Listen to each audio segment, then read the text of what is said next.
Hello students, welcome back to my channel with another video, and today's topic is solids. So today in this session I am going to teach you about the solids and what are the things we have to find under this topic.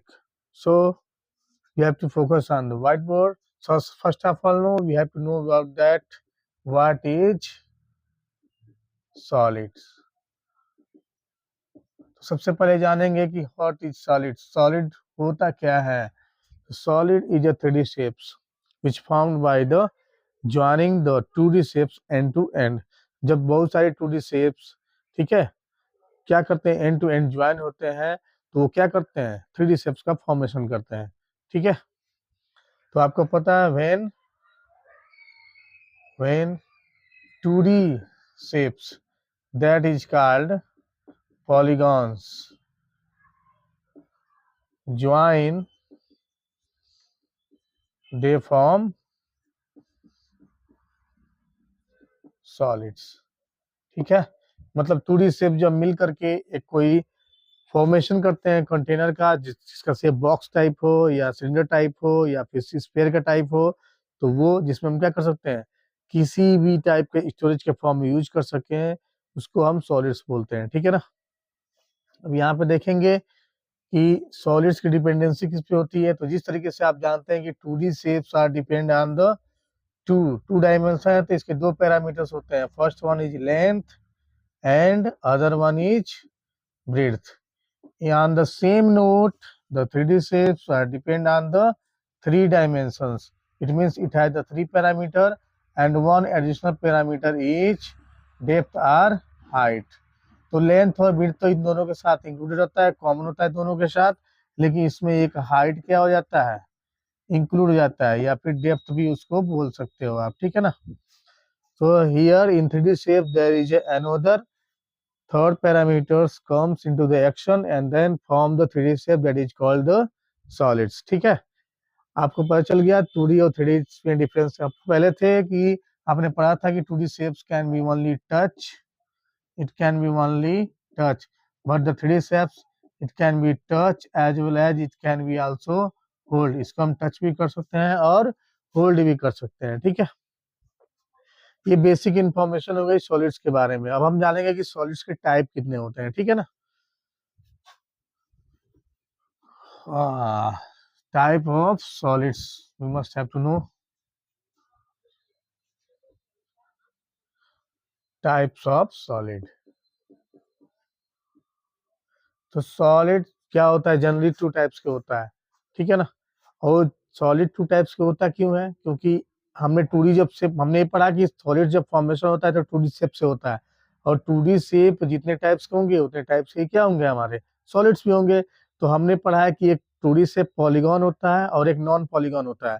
Polygon ऐसे 2D shapes होते हैं जिनके sides होते हैं। ठीक है, और कुछ ऐसे 2D शेप्स होते हैं जिनके साइड्स नहीं होते हैं। जैसे सर्कल हमने पढ़ा हुआ है कि सर्कल के पास उसकी साइड्स नहीं होती है। ठीक है, उसी तो कुछ ऐसे सॉलिड्स बनेंगे जो सर्कुलर पार्ट से बनेंगे। ठीक है, और कुछ ऐसे शेप्स बनेंगे जो किसी पॉलीगॉन से बनेंगे, 2D शेप के हेल्प से बनेंगे। तो उनको हम दो तरह के टाइप्स के फॉर्म में स्टडी करेंगे। पहला होगा हमारा जो पॉलीहेड्रॉन्स होगा, और then second one is non polyhedrons. ठीक है, हम इसमें वही स्टडी करेंगे जो पॉलीगॉन से मेड होंगे। They are made up of polygons.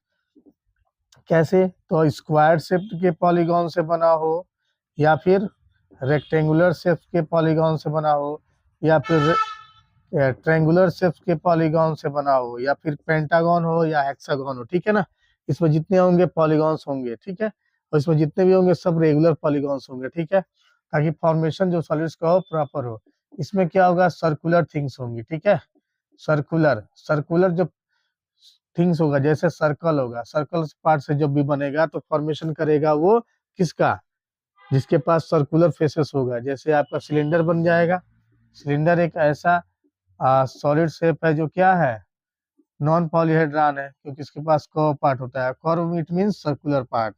और जो आपका स्फीयर होगा, sphere is also, and cone is also. So you have to study about this all things. तो इसमें हम किसका क्या स्टडी करेंगे और किस किस चीजों को हमको फाइंड आउट करना होता है, किस पे बेस्ड क्वेश्चन आते हैं, इसके आगे हम पढ़ते हैं, ठीक है ना। तो जनरली आपको पता चलेगा कि टाइप्स ऑफ सॉलिड दो तरह के होते हैं, पॉलीहेड्रस और नॉन पॉलीगॉन्स, ठीक है ना। अब इसके बाद हम देखेंगे कि पॉलीगॉन्स, पहले किस पॉलीगॉन्स को हम पिक कर रहे हैं और हमें कौन से सॉलिड्स ऑब्टेंड हो रहे हैं। तो सबसे मैं पहले क्या करूंगा, स्क्वायर शेप्ड को पिक करूंगा, ठीक है। स्क्वायर के फेसेस को मैं कलेक्ट, स्क्वायर के शेप्स को कलेक्ट करूंगा। तो स्क्वायर कुछ हमारा इस तरीके से होता है, जिसको मैंने नेमिंग कर दिया ABCD, ठीक है ना। इसके पास 4 वर्टाइसेस हैं और 4 क्या है, साइड्स हैं, ठीक है। 4 वर्टाइसेस हैं, 4 साइड्स हैं, ठीक है। ऑल साइड इसके इक्वल होते हैं। ऐसे ही मैं क्या करूंगा, इसी तरह के 5 और फेसेस को मैं लाऊंगा और सारे फेसेस को एक दूसरे से क्या करूंगा, तब तक ज्वाइन करूंगा जब तक मुझे कंटेनर का फॉर्मेशन नहीं होगा। या आप ये भी बोल सकते हो कि मैं क्या करूंगा, कि हम क्या करेंगे कि स्क्वायर शेप्ड के फेसेस को लाएंगे और एक दूसरे से ज्वाइन करना शुरू कर देंगे। हम ज्वाइन तब तक करेंगे जब तक कि एक क्लोज सिस्टम का फॉर्मेशन ना हो जाए, ठीक है। तो जैसे ही हम क्लोज सिस्टम का फॉर्मेशन करेंगे, एक हमारा जो स्क्वायर शेप्ड होगा क्या होगा, इस तरीके से मैंने ले लिया और ठीक इसके अपोजिट एक स्क्वायर शेप ऊपर लगा दिया, ठीक है। फिर इस राइट साइड से मैंने इसको पैक कर दिया, राइट साइड से पैकिंग हुई और फिर इसके अपोजिट लेफ्ट साइड से भी इधर से भी मैंने पैकिंग कर दिया, ठीक है। और ऊपर से पैकिंग ये मैंने कर दी, ये ऊपर से टॉप से और एक बॉटम से। तो टोटल हमने क्या किया, एक राइट साइड में, तो ठीक इसके उल्टा एक लेफ्ट साइड में, एक बिहाइंड में, तो एक हमारा फ्रंट फेस हो गया, और एक हो गया हमारा ये टॉप, और एक हो गया हमारा बॉटम।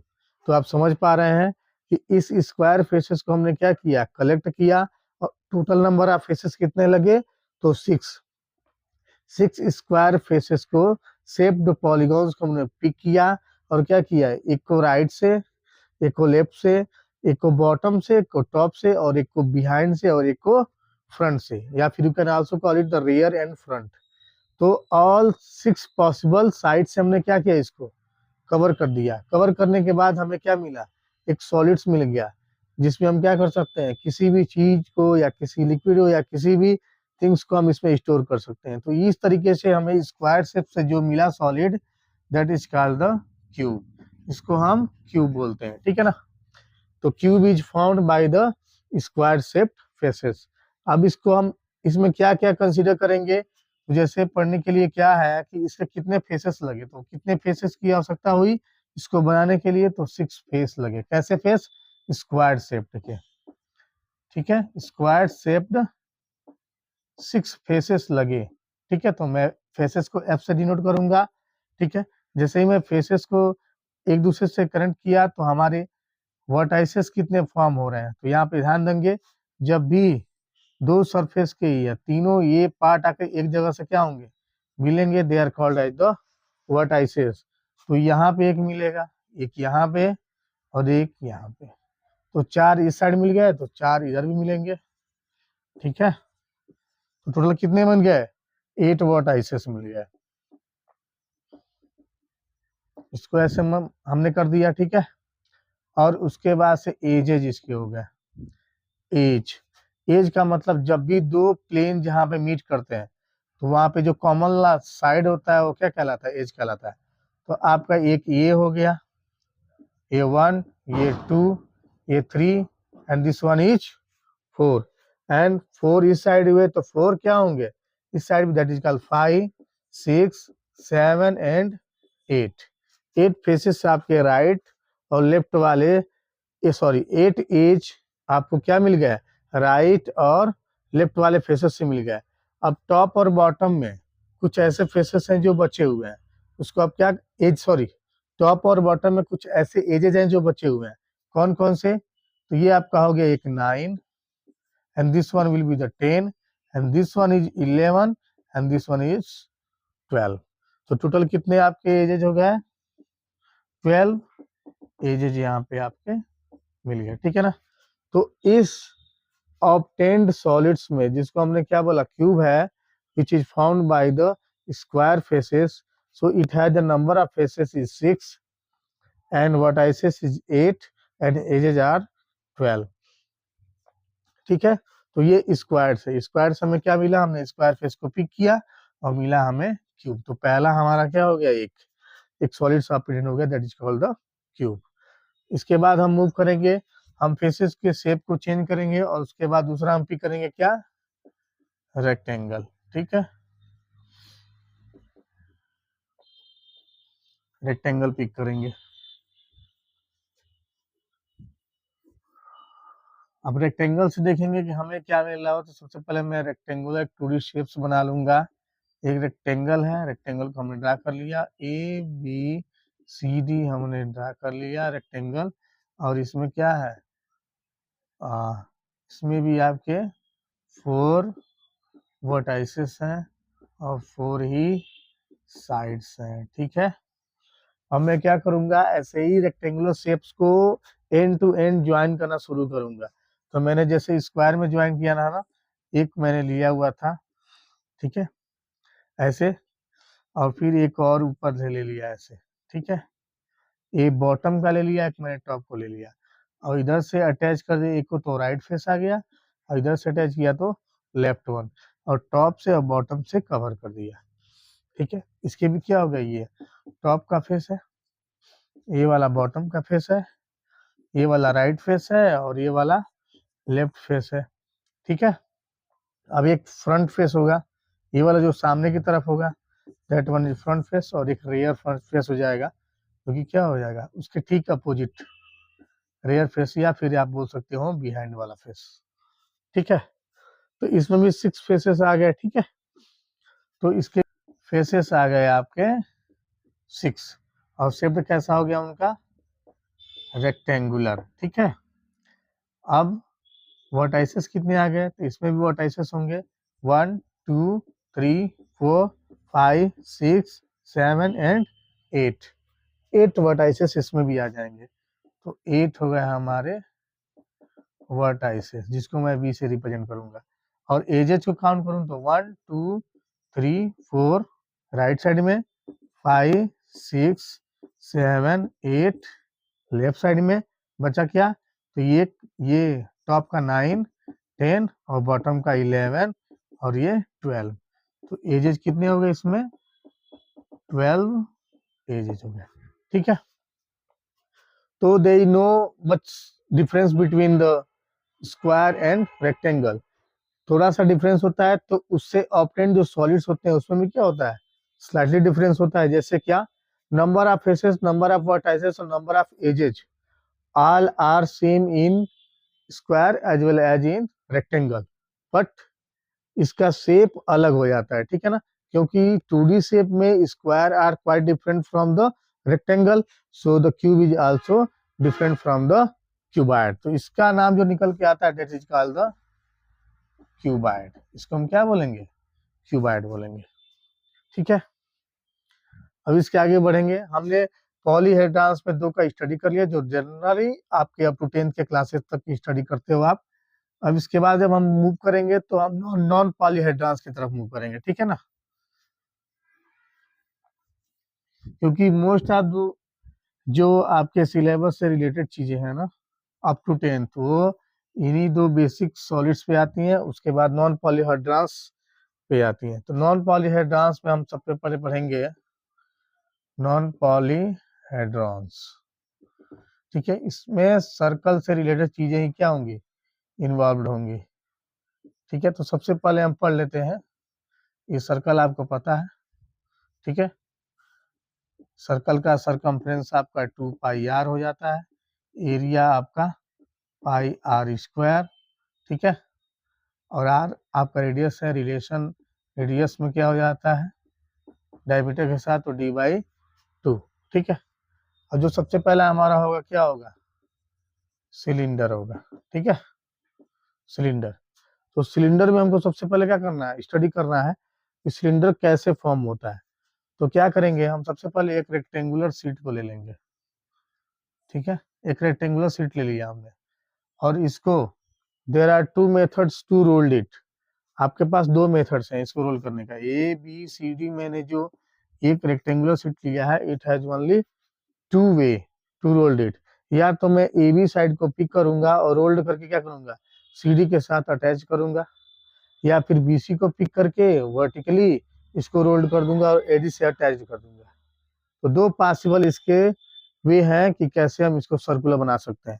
तो जैसे ही मैं एक जैसे पेपर का शीट को लेकर फोल्ड करूंगा, तो कुछ हमारा फोल्डिंग के बाद, जैसे मैंने इधर से फोल्ड किया, फोल्ड करूंगा, कुछ इस तरीके का बनेगा ये।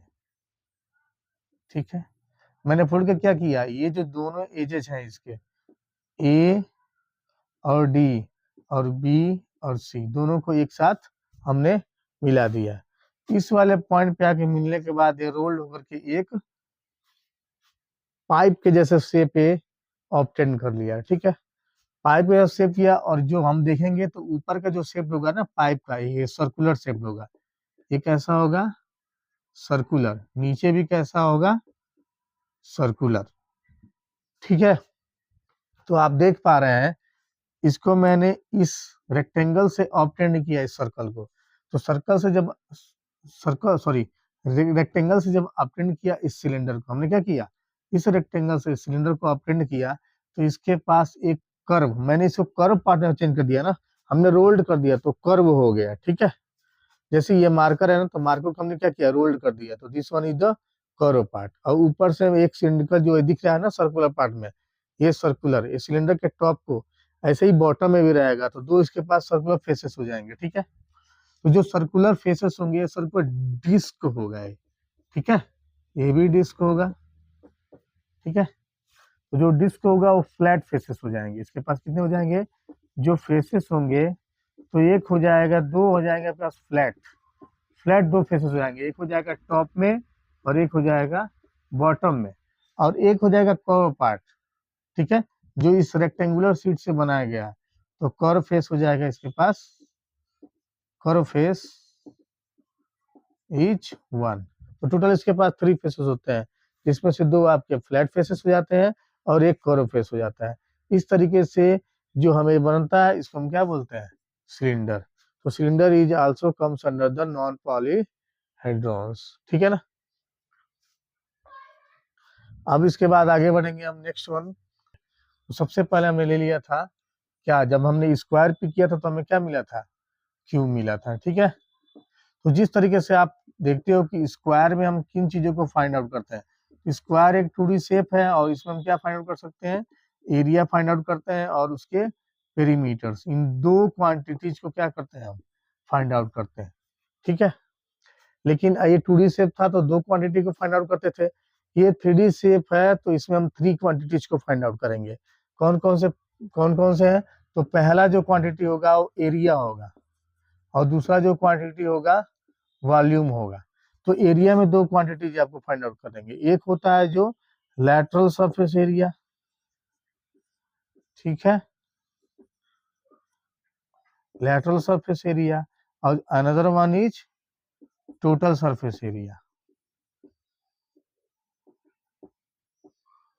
और दूसरा आपका वॉल्यूम। तो ये तीन चीजें हो गई, एक lateral surface area, total surface area, and third one is volume. तो इस क्यूब में जब भी हम कैलकुलेट करेंगे तो थ्री क्वांटिटीज को हमें कैलकुलेट करना पड़ेगा, और 2D में आप ऑलरेडी एरिया और पेरीमीटर दो ही क्वांटिटी को आप कैलकुलेट कर चुके हो। ठीक है, तो इसमें थोड़ा सा चेंज, जैसे ही एक साइड इसमें क्या हो रहा है, इंक्रीज हो रहा है, उसी तरीके से एक क्वांटिटी की कैलकुलेशन में क्या हो जाएगी, इंक्रीज कर जाएगी। ठीक है, अब हम देखेंगे कि कैसे हम इसके एरियाज और लेटर सरफेस एरिया और वॉल्यूम्स को कैसे कैलकुलेट कर रहे हैं। ठीक है ना, तो सबसे पहले मैं क्या करूंगा, एक क्यूब का फॉर्मेशन कर लूंगा। ये है हमारा क्यूब, मैंने क्यूब का फॉर्मेशन कर लिया, और आपको मालूम है कि cube is made up of the square faces. तो स्क्वायर फेसेस से बना हुआ है, तो इसके सारे ही एज यहाँ से यहाँ जो होगा उसका भी लेंथ, स्क्वायर अगर का स्क्वायर ए साइड्स का होता है, इसके all side a centimetre, a units के है, तो इससे बना हुआ क्यूब होगा, उसका भी एजेस का जो लेंथ होगा वो ए यूनिट ही होगा। तो एक ए होगा इसके लेंथ के अकॉर्डिंग, एक ए यूनिट इसकी हो जाएगी ब्रेड्थ के अकॉर्डिंग, और 1 यूनिट हो जाएगी इसके हाइट के अकॉर्डिंग, ठीक है ना। तो ये हाइट वाला हमने पिक कर लिया, लेंथ वाला, ये हमारा विड्थ वाला, 1 यूनिट इधर, ठीक है। तो 3 यूनिट्स हम पिक करेंगे, एक हो जाएगा हमारा क्या, लेंथ, दूसरी हमारी विड्थ और तीसरी हमारी हाइट। हाइट जो क्यूब की हाइट को रिप्रेजेंट करेगी वो हमारा ये यूनिट होगा, जो विड्थ को रिप्रेजेंट करेगा वो हमारा ये यूनिट होगा, और जो लेंथ को रिप्रेजेंट करेगा वो ये यूनिट होगा, ठीक है ना। तो टोटल 3 यूनिट्स, आप जनरली देखो तो कैसे होगा, कुछ इस तरीके से, ठीक है। ये हाइट का है ए, ये क्या हो गया आपका विड्थ का, ये विड्थ का, ये हाइट का, और ये लेंथ का ए। तो 3 क्वांटिटीज यहाँ पे आ गई इसकी। अब इसमें कैलकुलेट कैसे करना है, तो क्या क्या आप ध्यान देंगे, जब हम एरिया को कैलकुलेट कर रहे हैं तो एरिया में पहले मैं बताऊंगा लेटरल सरफेस एरिया को, लेटरल सरफेस एरिया। उससे पहले आप समझ लेंगे कि लेटरल सरफेस एरिया होता क्या है। तो लेटरल का मतलब होता है साइड्स, मतलब ऐसे पार्ट से हमको उसके एरियाज को फाइंड आउट करना है जो पार्ट विजिबल हो। जैसे आप एक किसी रूम को देख रहे हो या किसी घर को देख रहे हो जिसका शेप एक स्क्वायर के जैसे है, तो उसके चारों ही वॉल्स को आप इजीली विजिट कर सकते हैं, लेकिन बॉटम और टॉप को विजिट नहीं कर सकते क्योंकि आउटर आपने विजिट करना शुरू कर दिया। अब ये नहीं सोचना है कि मैं छत के ऊपर जाकर देख रहा हूँ या सीढ़ी लगा के लैडर लगा लिया हमने, वहां से देख रहे हैं तो हमको दिख रहा है, ठीक है। एक कॉमन सी बात है कि जो स्टैंडिंग वॉल्स होंगी, वर्टिकल जितने भी वॉल्स होते हैं that is called the lateral, और जो भी क्या स्प्रेडेड होंगी जैसे सीलिंग हो गया और रूफ हो गया, जो हॉरिजॉन्टली वे में है उसको हम क्या बोलेंगे, उसको लेटरल में काउंट नहीं करेंगे, ठीक है ना। लेटरल में हमको उसी को काउंट करना है जो क्या है स्टैंडिंग वॉल्स है। तो हम देखेंगे कि इसके क्यूब में क्या होता है, जो फ्रंट और रेयर, राइट और लेफ्ट, ये 4 ऐसे फेसेस होते हैं जो लेटरल में काउंट होते हैं, और जो बॉटम का फेस होगा और टॉप का फेस होगा वो दोनों ही लेटरल में काउंट नहीं किए जाएंगे। इट मीन्स कि टोटल इसके पास अगर 6 फेस हैं तो इसमें से 4 क्या हो जाते हैं लेटरल के हो जाते हैं और 2 लेटरल के नहीं होते हैं। मतलब लेटरल में हमको 4 फेसेस के क्या करना है, काउंट करना है, ठीक है। और जैसे ही 6 का 6 करेंगे तो हमारा टोटल में काउंट हो जाएगा। मतलब जब भी टोटल की बात की जाएगी पूरे ऑल फेस 6 फेसेस की बात की जाएगी, और जब लेटरल की बात की जाएगी तो राइट, लेफ्ट और फ्रंट और रेयर की बात की जाएगी, ठीक है ना, 4। तो अभी यहाँ पे देखेंगे आपको समझ में आ गया कि लेटरल फेसेस होता क्या है। तो लेटरल फेसेस आपको पता चल गया। तो लेटरल सरफेस एरिया आप देखेंगे, हमको पता है कि ऑल फेसेस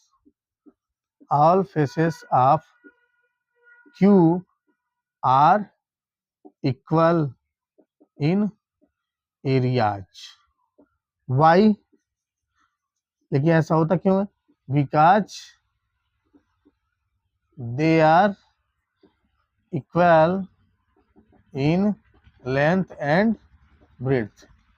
इसकी दोनों डायमेंशन इक्वल होते हैं, इसके लिए इसकी एरियाज भी इक्वल होंगी और सारे फेसेस के एरियाज भी क्या होंगे, इक्वल होंगे। तो अब देखो आप कि अगर एक फेस का एरिया आप क्या पढ़ रहे हो, एक फेस को अगर आप पिक कर रहे हैं तो 2D शेप का एरिया आप जानते हैं साइड का स्क्वायर होता है, ठीक है।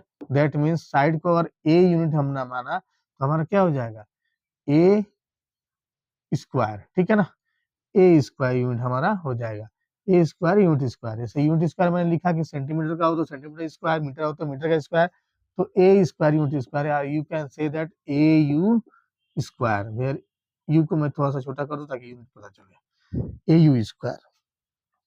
इस तरीके से अगर 4 फेसेस हो जाएंगे इसके तो इसके साथ 4, क्योंकि चारों से ही मतलब चारों के चारों फेसेस सिमिलर है तो इसके साथ क्या हो जाएगा 4a स्क्वायर और यूनिट का भी स्क्वायर, ठीक है। इसका मतलब जब भी लेटरल सरफेस एरिया आपको अगर कहीं पे भी फाइंड आउट करने के लिए देगा तो आपको क्या करना है, बस उसमें आपको साइड्स की रिक्वायरमेंट है। जैसे ही आपको साइड्स पता चलेगा, sorry or you can also say that the edges, यहाँ पे क्यों में एजेस ही बोला जाएगा। तो जब साइड्स तब बोला जाएगा जब आप 2D शेप मतलब स्क्वायर की बात करोगे, और एजेस तब बोला जाएगा जब आप क्यूब की बात करोगे, क्योंकि सॉलिड्स में आ गया। तो जब भी आपको सॉलिड्स के किसी भी सॉलिड्स के जो स्क्वायर शेप का हो और क्यूब हो उसका अगर एरिया फाइंड आउट करना है, कौन सा एरिया, तो लेटरल सरफेस एरिया, तो आपको किसकी रिक्वायरमेंट है, just you need only edge, the length of the edge of that cube. उसके हेल्प से आप क्या करेंगे, सीधे ही लेटरल सरफेस एरिया को फाइंड आउट कर लेंगे। ठीक है। जैसे इस पे बेस्ट अगर क्वेश्चंस की बात करूं तो मैं एक एग्जांपल लेके आपको बता देता हूं, ठीक है ना। अ क्यूब ऑफ एजेज या एज, ऐसे जब भी क्यूब का देगा तो एक ही डायमेंशन आपको देगा, edge 3 centimeter, find its lateral surface area. एक क्यूब है जिसका एज कितना है, 3 सेंटीमीटर का है, find its lateral surface area. इसके लैटरल सरफेस एरिया को फाइंड आउट करना है, तो आप जानते हो, लिखोगे आप we know that lateral surface area of cube is 4 into a square, that means side square। तो 4 into 3 सेंटीमीटर का क्या करोगे आप, स्क्वायर, क्या मिलेगा, 4 into 9 सेंटीमीटर स्क्वायर, 3 3 जा 9 और 36 सेंटीमीटर स्क्वायर। जो 36 सेंटीमीटर स्क्वायर है क्या है, इसके ऑल 4 स्टैंडिंग फेसेस के क्या है, टोटल एरिया है, केवल स्टैंडिंग फेस, इसमें टॉप और बॉटम को एक्सक्लूड किया गया है। तो इस तरीके से क्वेश्चन बन के आते हैं, ठीक है। अब हम दूसरा देखेंगे टोटल सरफेस एरिया के बारे में। इसका टोटल सरफेस एरिया कैसे हम कैलकुलेट करेंगे, ठीक है। तो मैं बस इतना इरेज कर दूंगा, बाकी सारी चीजें वही रहेंगी। टोटल सरफेस एरिया, टोटल जब भी किया जाएगा तो इसके ऑल 6 फेसेस क्या होंगे, इन्वॉल्व हो जाएंगे। तो आपने पढ़ा था कि एक फेस के लिए जो एरिया होता है वो ए स्क्वायर, तो इसके 6 फेस के एरिया कितना हो जाएगा, 6 इंटू ए स्क्वायर। तो जब भी आपको कोई भी क्यूब दिया जाए, जैसे प्रीवियस क्वेश्चन को देखेंगे जिसमें 3 सेंटीमीटर का एज दिया था, उसके रिस्पेक्ट में जब हम इसके टोटल सरफेस एरिया को फाइंड आउट करना होगा तो हम क्या करेंगे, 6 multiply with the 3 centimetre of square, इसका स्क्वायर कर देंगे, 6 multiply 9 centimetre square, which gives you 6 9 या 54 सेंटीमीटर स्क्वायर। तो इस क्यूब का अभी हमने निकाला था, जो लैटरल सरफेस एरिया कितना आया था, 36 सेंटीमीटर स्क्वायर, ठीक है। तो 36 सेंटीमीटर स्क्वायर इसका lateral surface area and total surface area will be the 54 centimetre square. अब क्या आता है क्वेश्चन, किस तरह के फॉर्मेशन होते हैं, जैसे आपको बोला जाएगा कि what length of the clothes are required to cover the above given cube of edge length 3 centimeter, कितने क्लास की रिक्वायरमेंट होगी, और क्लास का एक डायमेंशन दे देगा, क्योंकि क्लास जब भी आप खरीदने जाते हो तो उसकी विड्थ फिक्स होती है, लेकिन लेंथ आप as much your requirement base पे क्या कर सकते हो, बाई कर सकते हो। तो फिक्स विड्थ होगा, और उस फिक्स विड्थ की हेल्प से हम जितना लेंथ चाहे उसको हम ले सकते हैं, क्योंकि एक रेक्टेंगुलर इसको हम कैलकुलेट कर रहे हैं, तो ये 2D शेप से ही आप ट्रेंड है, तो जब भी हम इसको कवर अप करेंगे ना, तो हमें 2D शेप पे ही जाना पड़ेगा। तो 2D शेप का हम क्लॉथ लेंगे, क्योंकि जब हम क्लॉथ खरीदेंगे तो 2D शेप का होगा ना, उसके पास लेंथ और विड्थ, लेकिन जैसे ही उसमें हम स्टिचिंग करेंगे, उसमें एक और जो पैरामीटर्स है थर्ड हाइट, उसके साथ हम क्या करेंगे, इसके कवर को प्रिपेयर कर लेते हैं, ठीक है। अब इसके बाद हम पढ़ते हैं क्यूबाइड की तरफ। यहां तक आपको समझ में आ गया, सॉरी क्यूबाइड नहीं, इसके और भी पैरामीटर्स बचे हुए हैं, जैसे एरिया हो गया। अब वॉल्यूम की तरफ हम मूव करेंगे। अब वॉल्यूम किसका, इसी क्यूब का है। वॉल्यूम में देखेंगे, जब भी हम वॉल्यूम कैलकुलेट करते हैं तो वॉल्यूम हमेशा सॉलिड्स का ही कैलकुलेट किया जाता है, क्योंकि वॉल्यूम वहीं पे कंसिडर किया जा सकता है जिसमें क्या हो, कुछ कैपेसिटी हो किसी चीज को होल्ड करने की, ठीक है ना। तो जितने भी सॉलिड्स होते हैं उनके पास कुछ न कुछ रखने की कैपेसिटी होती है, उसके पास कुछ स्टोरेज कैपेसिटी होती है, इसीलिए उसका हम वॉल्यूम कैलकुलेट करते हैं। तो वॉल्यूम में 3 पैरामीटर्स आपको पता ही है, जो क्या था, एल, बी एंड एच, या फिर डेप्थ।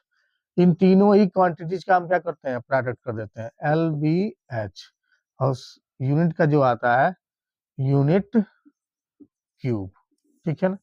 इस तरीके से हमें जब भी मिलेगा तो किसी भी पर्टिकुलर कंटेनर का क्या दे देगा हमें, वॉल्यूम। इससे क्या पता चल सकता है कि हम किसी भी कंटेनर की स्टोरेज कैपेसिटी को फाइंड आउट कर सकते हैं, ठीक है ना। जैसे मैं इसी इसी कंटेनर को लूंगा जिसका एज क्या था, 3 सेंटीमीटर था, ठीक है ना। इसमें अब आप सोचोगे कि इसकी लेंथ विड्थ हाइट 3 चीजों का दिया गया है, तीनों पैरामीटर्स हैं, इसमें दिया गया एज। तो आपको मालूम है ना कि स्क्वायर शेप से बना हुआ जो क्यूब होता है, स्क्वायर के ऑल साइड इक्वल होते हैं, तो इसके ऑल एजेज इक्वल होते हैं।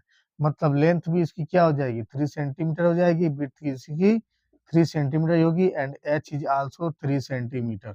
इसके तीनों ही जो पैरामीटर्स हैं तीनों सेम है, तीनों पैरामीटर सेम है, लेंथ विड्थ और हाइट। तो हम क्या करेंगे 3 centimeter product 3 centimeter product 3 centimeter, then what you get 3 3 9 3 27 centimeter cube.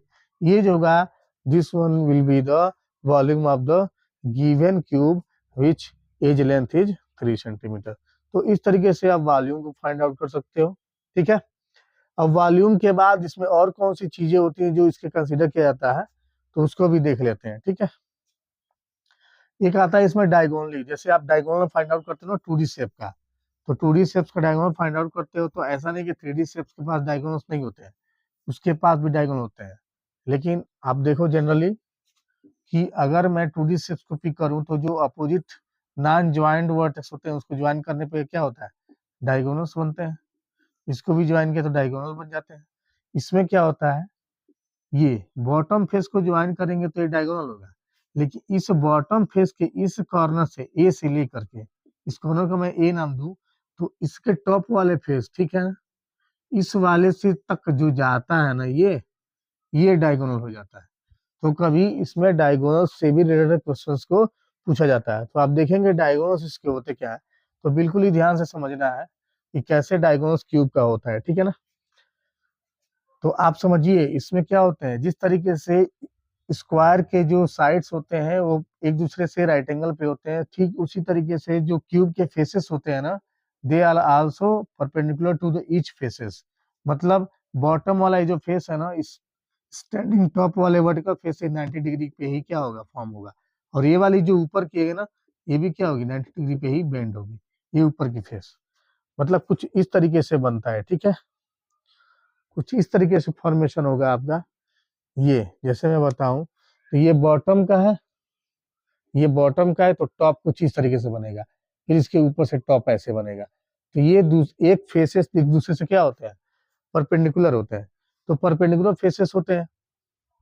तो यहाँ पे हम पाइथागोरस थ्योरम का यूज करके क्या करेंगे किसी भी क्यूब का उसका हम डायगोनल्स भी फाइंड आउट कर सकते हैं, क्योंकि क्वेश्चन बन के आते हैं जैसे at of what length you can keep the wood in your room of the dimension given. तो वो क्या हो सकता है रेक्टेंगल का भी हो सकता है और क्यूब क्या हो सकता है क्यूब का भी हो सकता है।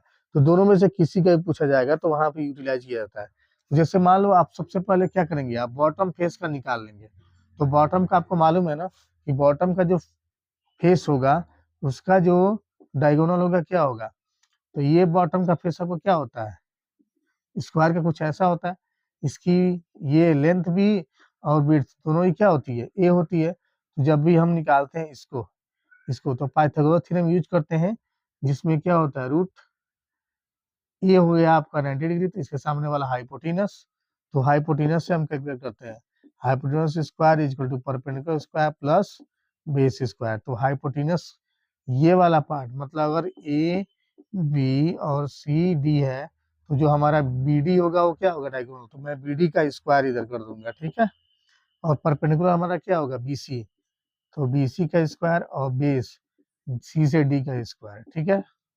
अब बी से सी जो क्या है ए स्क्वायर है, सी से डी भी क्या है ए स्क्वायर है, दोनों ही सेम चीजें तो 2a स्क्वायर हो जाएंगी और यहाँ पे बी डी स्क्वायर। तो जैसे ही दोनों काम क्या करेंगे taking square root taking sorry taking square root, जब स्क्वायर रूट लेंगे तो यहाँ बी डी हो जाएगा और यहाँ पे भी क्या हो जाएगा ए का स्क्वायर, तो ए तो ऐसे ही बाहर हो जाएगा लेकिन 2 स्क्वायर परफेक्ट स्क्वायर नहीं तो रूट में 2 हो जाएगा। तो इस तरीके से क्या होता है एक फेस का डायगोनल का लेंथ होता है, मतलब मैं इस बॉटम वाले फेस में इसके लेंथ को क्या लिख दूंगा √2a।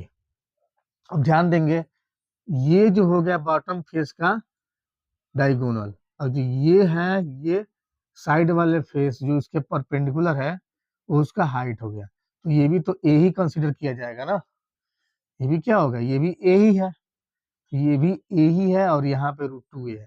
तो अगेन हम पाइथागोरस थ्योरम यूज करेंगे इसके लिए, ध्यान देंगे। तो मैं ज्यादा कुछ चेंज नहीं करूंगा, इसको मैं इरेज करके फिर उसके उसमें मैं इसका इम्प्लीमेंट कर रहा हूँ। तो ये वाला पार्ट हमारा वही रहेगा, हाइपोटेनस और पाइथागोरस का। भाई इसको ए है ना ये, और ए बी सी डी ये पार्ट है तो डी वाला हो जाएगा, इसको मैं ई नाम दे देता हूँ। तो यहाँ से आप देखो ये राइट एंगल ट्रायंगल बन गया A D E which is right angle at D. तो मैं क्या लिखूंगा, ए ई स्क्वायर, ए हमारा हाइपोटेनस होगा क्योंकि opposite to the right angle है, और परपेंडिकुलर जो क्या होगा D E, D E square, और बेस क्या हो जाएगा ए डी स्क्वायर। ठीक है, अब डी से ई, डी से ई का लेंथ कितना दिया हुआ है ए है, तो ये भी ए स्क्वायर, क्योंकि ये स्क्वायर से क्या है तो सारे एजेस इसके सिमिलर है, तो ए स्क्वायर हो गया। अब प्लस ए से डी, तो ए डी कितना है अंडर रूट टू ए का स्क्वायर, और यहाँ पे मैंने रख दिया ए स्क्वायर। तो ए स्क्वायर बराबर क्या हो जाएगा ए स्क्वायर, और जैसे ही मैं इसको स्क्वायर करूंगा क्या हो जाएगा टू ए स्क्वायर। ये दोनों ही मिलके दोनों क्या है लाइक टर्म्स हैं, तो they will be three A square A square. तो ए इक्वल टू क्या हो जाएगा, अगर मैं यहाँ पे स्क्वायर रूट लूंगा तो a equal to under root three a. इसका मतलब किसी भी क्यूबिकल शेप में जो मैक्सिमम लेंथ ऑफ वुड हम क्या कर सकते हैं अंडर रूट थ्री ए के साइड्स के मेजरमेंट लेंथ का या मेजरिंग लेंथ का हम क्या कर सकते हैं किसी भी वुड को इंस्टॉल कर सकते हैं। मतलब मैक्सिमम जो डिस्टेंस होगी डायगोनल्स की किसी भी क्यूब में वो अंडर रूट थ्री ए होगी। यहाँ पे भी आपको क्या चाहिए, अगर उसकी लेंथ को कैलकुलेट करना है तो you must be needed only edge. मतलब एज के लेंथ से आप क्या कर सकते हो area, lateral surface area, total surface area, volume and its diagonals, चारों चीजों को क्या कर सकते हो फाइंड आउट कर सकते हो। सिमिलर चार चीजें क्या होती हैं हमारी क्यूबॉइड में भी पाई जाएंगी। ठीक है, तो आई होप ये समझ में आ गया होगा इसको। इसके बाद हम क्या करेंगे क्यूबॉइड की तरफ शिफ्ट हो जाएंगे। चलिए अब क्यूबॉइड की तरफ देख लेते हैं।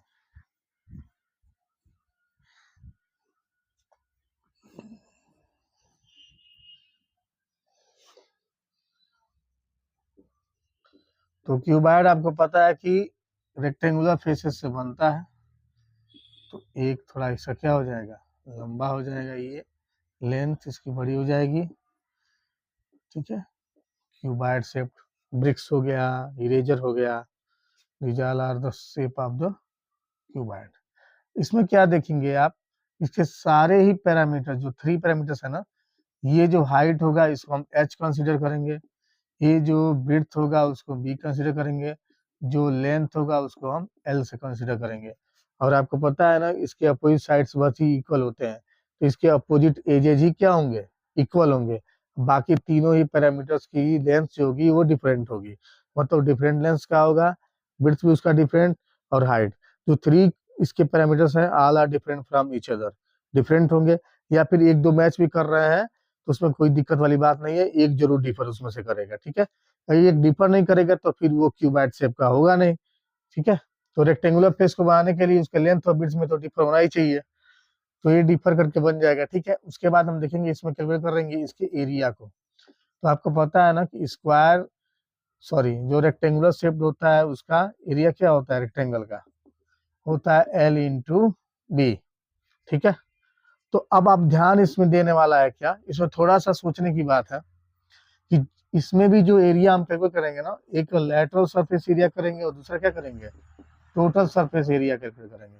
तो सबसे पहले लैटरल सरफेस एरिया को हम पिक करते हैं। ठीक है, तो लैटरल सरफेस एरिया में देखेंगे क्या होगा, लैटरल सरफेस में अगेन मैं उसी की बात करूंगा जो स्टैंडिंग वाल होगा, मतलब left left right rear and front.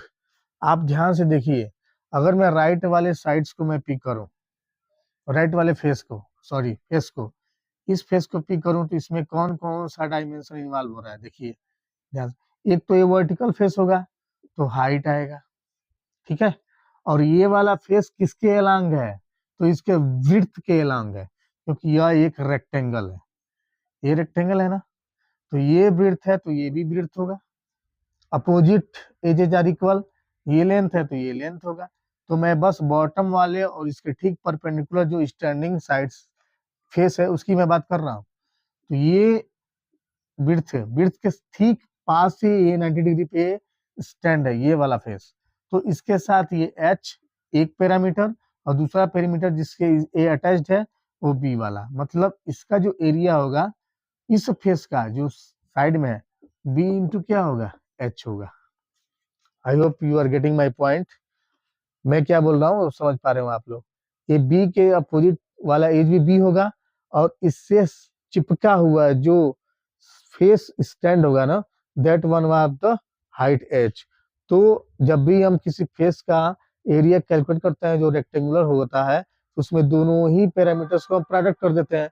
तो लेंथ इंटू विड्थ, इसके पास लेंथ नहीं है लेकिन हाइट है, तो ये रेक्टेंगुलर फेस है तो विड्थ इंटू हाइट कर दिया।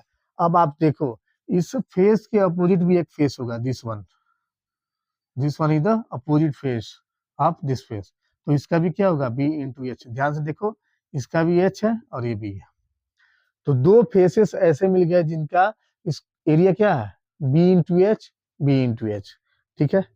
अब उसी तरीके से आपको ये रियर का मिलेगा। तो रियर वाला क्या होगा, लेंथ के अकॉर्डिंग एक होगा, तो उसका लेंथ और हाइट के अकॉर्डिंग रन कर रहा है ना वो भी तो वर्टिकली प्लेस्ड है, तो हाइट के साथ एल इंटू एच। तो ठीक उसके फ्रंट वाला फेस भी क्या होगा, दिस वन, ये वाला face, this one also L into H. तो आपको लेटरल फेसेस में कितने थे, 4 फेसेस थे। 4 फेसेस में 2 बी एच के मिल गए, बी इंटू एच के, और 2 क्या हो गए, एल इंटू एच के एरिया के साथ मिल गए। तो जब हम लेटरल सरफेस एरिया बात करेंगे तो हमारा कौन सा फेस हो जाएगा, 4 फेसेस हो जाएंगे, जिसमें से 2 फेसेस होंगे along 2 faces along its length and 2 faces जो बाकी होंगे along its breadth। लेकिन दोनों ही वर्टिकली है तो इसमें हाइट हमारा क्या होगा, इंक्लूडेड रहेगा, एक ब्रेड्थ और हाइट के रिस्पेक्ट में और एक लेंथ और हाइट के रिस्पेक्ट में। तो यहाँ से जो 2 फेसेस मिल गया ना, और 2 फेसेस, 4 फेसेस हमारा बन गया। तो अब देखते हैं एल एच से क्या आता है हमारा, मतलब लेटरल सरफेस एरिया। तो मैं जब एलॉन्ग इट्स लेंथ वाले को पिक करूंगा तो एल इंटू एच, ठीक है, एक रियर का, और दूसरा एल इंटू एच फ्रंट वाले का। दूसरा जब एलॉन्ग इट्स ब्रेड्थ के जाऊंगा तो क्या मिलेगा हमें, breadth into H plus breadth into H. It means L H plus L H plus B H plus B H. तो टोटल कितना हो गया, 2 बार एल एच प्लस 2 बार बी एच, और 2 और एच कॉमन हो गया तो क्या मिल जाएगा, 2l प्लस बी। ये जो मिलेगा ना 2h into L plus B, this one is the lateral surface area of the cuboid. तो जब भी आपको क्यूबॉइड का लेटरल सरफेस एरिया कैलकुलेट करने के लिए दिया जाए तो आपको तीनों पैरामीटर्स तो पता ही होने चाहिए, लेंथ विड्थ एंड हाइट, तीनों ही पैरामीटर चाहिए। और उस तीनों ही पैरामीटर्स को क्या करेंगे, इस ऑब्टेन्ड फार्मूले में हम क्या करेंगे, प्लेस्ड कर देंगे। एच की जगह पे एच की वैल्यू, एल की जगह पे एल की वैल्यू, और विड्थ की जगह पे विड्थ की जो वैल्यू रहेगी वो, इनको कैलकुलेट कर लेंगे। कैलकुलेट करेंगे तो एरिया हमेशा क्या होगा, यूनिट के स्क्वायर में ही आएगा। इस तरीके से हम क्या कर सकते हैं, लेटरल सरफेस एरिया आप किसी भी क्यूबॉइड का फाइंड आउट कर सकते हैं। अब हम मूव करेंगे टोटल सरफेस एरिया की तरफ। तो टोटल सरफेस एरिया में हम क्या करेंगे, ऑल 6 फेसेस की बात करेंगे, ठीक है ना। चलिए ध्यान देते हैं, अब उस पर बढ़ते हैं आगे। अगेन मैं यहाँ पर लिखूंगा टोटल सरफेस एरिया। अब बात होगी 6 फेसेस की। तो ऑलरेडी हमने 4 फेसेस की बात कर चुकी है, हमने कर लिया है 4 फेसेस की बात, जिसमें हमारा क्या था, 4 फेसेस को मिलाकर क्या मिला था, 2 बार एल एच और 2 बार बी एच मिला हुआ था ना। हमने किन फेसेस को ड्रॉप कर दिया था, लीव कर दिया था, तो जो लेफ्ट फेसेस थे क्या, टॉप और बॉटम, क्योंकि लेटरल में कंसीडर नहीं करते हैं टॉप और बॉटम को। तो जो बॉटम वाला था हमारा, बॉटम वाला कैसा है, एक नॉर्मल सा रेक्टेंगुलर फेस ही है, जिसमें कौन से पैरामीटर्स आ रहे हैं, एक तो लेंथ और दूसरा आ रहा है इसका विड्थ। तो ये बॉटम वाले का हो जाएगा एल इंटू बी। तो ठीक इसके अपोजिट वाला फेस जो होगा वो भी क्या होगा, एल इंटू बी। तो ये जो बाकी जो 2 फेसेस होंगे क्या होगा, 2 एल बी। कैसे, तो L into B plus L into B, दोनों मिलके क्या होंगे, L B plus L B which gives you 2LB। अभी तीनों जो हमें ऑप्शन है ना 4A इसके एरिया और जो बाकी दो फेस थे उसके एरिया, इन दोनों ही क्वांटिटीज को क्या करना है, ऐड कर देना है। तो 2LH plus 2BH plus 2LB। तो इस तरीके से हम जब दो कॉमन लेंगे ना तो हमारा कुछ इस तरीके से हमारा बन पाएगा क्या, LB plus BH plus HL। ये जो हमारा फार्मूला निकल के आया, this one is only for calculating the total surface area of any cuboid. So whenever you have to calculate the total surface area of any cuboid, you must we need the three parameters and you have to put all three values in the obtained formula. So this way you can calculate the total surface area of any cuboid. ठीक है, तो lateral surface area होगा, total surface area हो गया। अब further move करते हैं किसकी तरफ, वॉल्यूम की तरफ। ठीक है ना,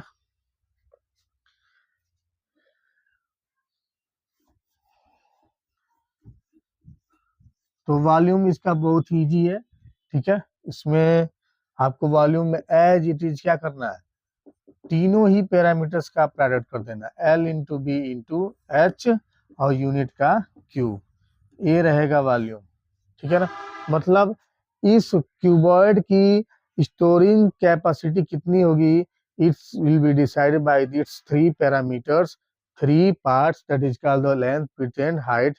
जो तीनों का ये आपस में ऐड करेंगे, जो हमें क्वांटिटी मिलेगी ऑब्टेंड होगी, that one will be the volume of the given cuboid. ठीक है ना, तो क्यूबॉइड का वॉल्यूम या क्यूब का ज्यादा कुछ सोचना नहीं है। अब इसमें भी हम क्या करते हैं, कैलकुलेट कर लेते हैं कि जिस तरीके से क्यूब में क्यूब का डायगोनल क्या आया था हमारा √3A, ठीक उसी तरीके से किसी रेक्टेंगुलर फेसेस से बने हुए क्यूबॉइड का जो डायगोनल होगा कितना होगा। तो अब यहाँ पे डायगोनल की बात करते हैं। ठीक है ना, ध्यान देंगे डायगोनल। तो डायगोनल में आप ध्यान देंगे, सबसे पहले मैं क्या करूंगा, हर एक फेस एक दूसरे से वर्टिकली होता है 90 डिग्री पे। तो सबसे पहले मैं क्या ले लूंगा, एक पहले रेक्टेंगल ले लूंगा। रेक्टेंगल के भी ऑल साइड्स जो होते हैं क्या होते हैं, एक दूसरे से परपेंडिकुलर होते हैं, 90 डिग्री पे होते हैं। ठीक है ना, तो ये जो ABCD मैंने एक रेक्टेंगल ले लिया, तो DB क्या हो जाएगा हमारा, again this one will be the diagonal, क्योंकि अपोजिट्स वर्टेक्स को जब ज्वाइन करते हैं तो डायगोनल्स का फॉर्मेशन होता है। तो ये हमारा हाइपोटेनस हो गया, this one will be the perpendicular and this one is the base. तो again by using Pythagoras theorem हम यूज करेंगे, तो h square is equal to p square plus B square. तो h हमारा क्या है, BD square is equal to p square, it means BC square plus base का square मतलब CD का स्क्वायर। और आपको पता है कि जो ये है ना, इसकी क्या है, लेंथ है, और this one is the width. ये रेक्टेंगल की लेंथ और विड्थ है। तो हम क्या करेंगे, यहाँ पे BC को हम रख देंगे B स्क्वायर और यहाँ पे L स्क्वायर। तो जो BD हमारा निकल के आएगा वो क्या आएगा, L square plus B square, कुछ ऐसे कर लिया हमने। तो जब स्क्वायर रूट लेंगे तो BD equal to √L square plus B square. ये क्या होता है, डायगोनल ऑफ एनी रेक्टेंगल। जब भी किसी रेक्टेंगल के डायगोनल कैलकुलेट करना होता है तो हम क्या करते हैं, L square plus B square root में रख करके हम फाइंड आउट कर लेते हैं कि हमारा इस डायगोनल का लेंथ कितना होगा। अब इसका यूज हम क्या करने वाले हैं, इस वाले पार्ट में यूज करने वाले हैं क्यूबॉइड में। ठीक है, तो अब मैं क्या करूंगा, इसका लेंथ यहाँ से क्या रख दूंगा, √L square plus B square. अब ध्यान दीजिए, इसके साथ ये वाला क्वांटिटी आएगा जो कौन सा रिप्रेजेंट करेगा, हाइट वाला। तो हाइट वाले को हमको क्या करना है, कंसीडर करना है। तो इसको हम क्या करेंगे, इसको ऐसे ही रखेंगे और अगेन हम क्या करेंगे, पाइथागोरस थ्योरम यूज करेंगे। ठीक है, किसके साथ, तो इस साइड के साथ और इस परपेंडिकुलर, और ये हमारा हो गया डायगोनल जो मैं ऐसे ड्रा कर रहा हूँ। ठीक है ना, तो अगर मैं यहाँ पे नाम रखूँ A and this one is B and this one is E, तो ध्यान देंगे A से B का length L square plus B square under root का है, और H इसकी हाइट है, और AE हमें कैलकुलेट करना है जो क्या करेगा, इसके डायगोनल को रिप्रेजेंट कर रहा है, किसके, क्यूबॉइड के। तो हम लिखेंगे again using by Pythagoras theorem, a e मैं डायरेक्ट लिख रहा हूँ, a square is equal to a b square plus b e square. अब ए बी का जो लेंथ है हमारा क्या है, L square plus B square है, तो ए बी का स्क्वायर है तो ए बी की जगह पे रखा था तो इसका स्क्वायर कर देंगे, और बी ई का स्क्वायर मतलब एच का स्क्वायर। अब इसका जैसे हम स्क्वायर करेंगे हमारा क्या होगा, स्क्वायर रूट हट जाएगा, तो then L square plus B square and this one will be the H square. और जब हम यहाँ से ए ई स्क्वायर रूट लेंगे तो हमारी तीनों ही क्वांटिटीज क्या हो जाएंगी, रूट ओवर में आ जाएंगे। तो ये जो हमारा हो गया, this one is the length of the diagonal of the any cuboid. मतलब कभी भी किसी क्यूबाइड का आपको डायगोनल का लेंथ जब पूछेगा, then you have to go through this formula and you have to put the all three parameter in this formula to find the length of the diagonals of any cuboid। तो आज मैंने इस session में केवल पॉलीहेड्रॉन्स के बारे में बताया कि पॉलीहेड्रॉन्स होते क्या हैं, ठीक है, कैसे पॉलीहेड्रॉन्स का फार्मूला फॉर्मिंग होता है, और पॉलीहेड्रॉन्स में कैसे कैसे क्वांटिटीज को फाइंड आउट करना होता है। तो आज के सेशन में एरिया से रिलेटेड, वॉल्यूम से रिलेटेड और डायगोनल्स के लेंथ से रिलेटेड जितनी भी टॉपिक थी सारी चीजों को क्लियर किया गया है। इसके बाद जो नेक्स्ट पार्ट आएगा उसमें हम नॉन पॉलीहेड्रॉन, जिसमें क्या होगा आपका सिलेंडर, स्फेयर और कोन को ही बताया जाएगा। Thank you for today.